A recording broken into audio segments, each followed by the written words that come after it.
Programa Gestão de Negócios. Benefícios fiscais para investidores em ações.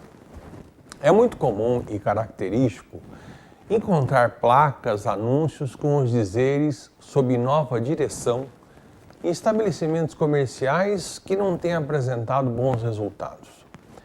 É como se o aviso sob nova direção rompesse com o paradigma anterior e prometesse novos tempos para o negócio.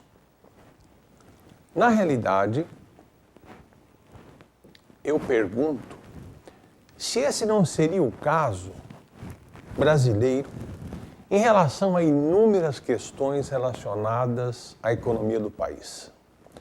Para citar um tópico muito específico, mas de importância fundamental para o país, vale analisar o recente pacote de incentivos lançado pelo governo para o mercado de capitais local.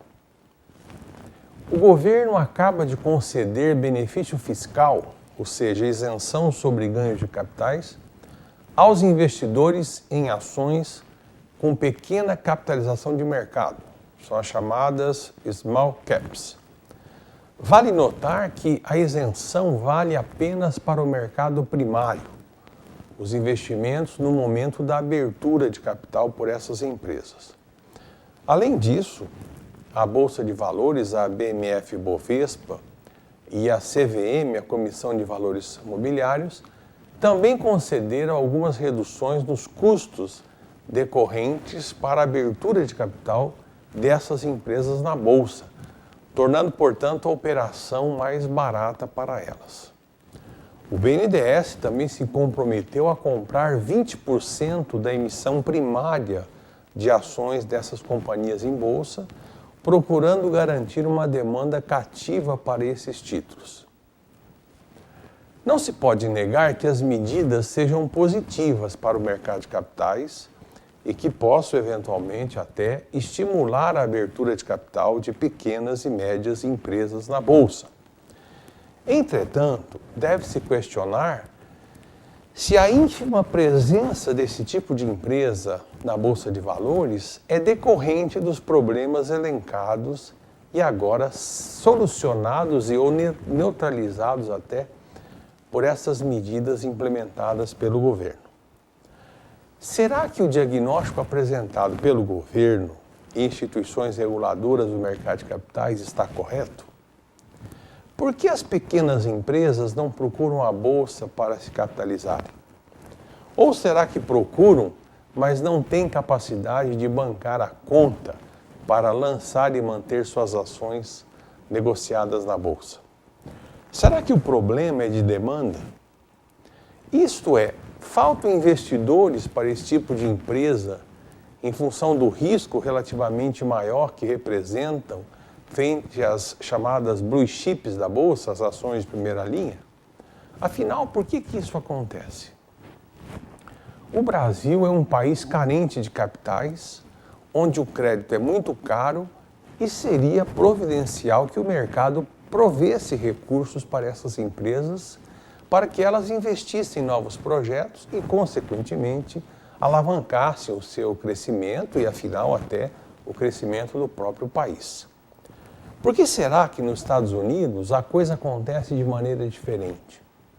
Por que será que lá existe uma bolsa eletrônica, a Nasdaq, que é uma bolsa pujante com inúmeras empresas pequenas e também grandes empresas, de tecnologia ou não, sendo avidamente negociadas dia a dia por milhares de investidores do mundo todo? Será que a cultura do empresário brasileiro, assim como a do próprio governo e dos investidores locais, aqueles poucos que se arriscam na bolsa, seja individualmente ou por meio de fundos de investimentos geridos por profissionais, é a mesma de seus correspondentes norte-americanos? Será que a categoria de país emergente do Brasil acaba por impor restrições ao crescimento e ao desenvolvimento do mercado de capitais como uma forma justa e eficiente de democratizar o capital no país? Ou será que tudo não passa de um grave problema de gestão, o qual poderia ser corrigido, em sua maior parte, sob a orientação de uma nova direção? O golpe nigeriano. O golpe nigeriano é um golpe clássico que fala de um príncipe africano que quer movimentar a sua fortuna para fora do seu país de origem e precisa de uma ajudinha minha ou de qualquer outro trouxa que apareça na frente dele. A história às vezes muda, mas os personagens mudam, mas a estrutura do golpe é sempre a mesma. Alguém, sempre uma figura importante, algum país remoto e um país exótico, tem uma grande fortuna em dinheiro que por alguma razão não está conseguindo acessar ou movimentar e precisa da sua ajuda para colocar a mão na grana. Esse tipo de golpe é conhecido internacionalmente como golpe nigeriano, pois a maioria tem origem na Nigéria, aliás, está jogando aí na Copa do Mundo, mas não necessariamente só na Nigéria. Não é um golpe típico da era da internet e ele é conduzido por pessoas de carne e osso. E se você responder a um desses e-mails, uma pessoa responderá de volta, não sendo então uma mensagem automática. Ele também é conhecido internacionalmente pelo nome de golpe 419, pois 419 representa o número do artigo no Código Penal nigeriano referente a estelionato, equivalente aqui ao nosso 171. Há indícios de que esse golpe é muito antigo e de que ele não nasceu nigeriano, mas a versão moderna dele se tornou popular nos anos 80 e era feita por correio. O golpe pode ter diferentes desfechos. O mais inocente é a pessoa cair em tentação, mandar uma quantia para viabilizar a transação e simplesmente perder o dinheiro.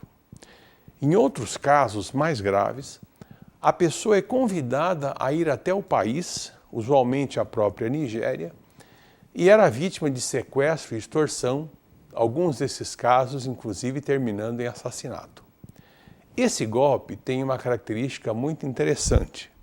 As cartas, atualmente e-mails, elas são escritas em inglês, mas um inglês sofrível, cheio de erros primários, e as histórias relatadas são completamente absurdas.